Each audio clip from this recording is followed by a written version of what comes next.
লোকসভা ভোটের আগে রাহুল গান্ধীর ভারত জোড়ো ন্যায়যাত্রা নিয়ে রাজনীতিতে নানামুনির নানা মত। রাজনীতি সেসব অনেক কাটাছেড়ার মধ্যে দিয়ে 25শে জানুয়ারি কোচবিহারে পা রাখেন সোনিয়া পুত্র। দুদিন পর রবিবার ফের শুরু হয় যাত্রা। সকাল 11:30-এ বাগডোগরা বিমানবন্দর থেকে শিলিগুড়ির NHPCর গেস্ট হাউসে বিশ্রামের পর আসেন জলপাইগুড়ি। বেলা 2:30 নাগাদ শুরু হয় যাত্রা। পাহাড়পুর মোড় থেকে রাহুলের কনভয় এসে পৌঁছয় জলপাইগুড়ির PWD মোড়ে। সেখান থেকে হুটখোলা জিপে চাপেন রাহুল। পাশে ছিলেন প্রদেশ কংগ্রেস সভাপতি অধীর রঞ্জন চৌধুরী।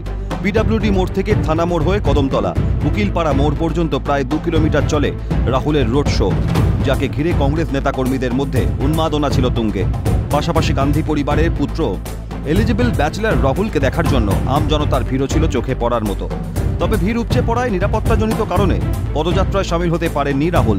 পায়ে হাঁটতে দেখা যায় কংগ্রেসের কেন্দ্রীয় নেতা জयराम रमेश के। कितने भारी मात्रा में जलपाईगुड़ी की जनता भारत जोड़ो न्याय यात्रा और राहुल जी का स्वागत कर रहे हैं। महिलाएं, बच्चे, बुजुर्ग, समाज के हर वर्ग यहाँ खड़े हुए हैं, छत पर खड़े हुए हैं, बालकनी पर खड़े हुए हैं। क्या मैसेज दे रहे हैं वापस?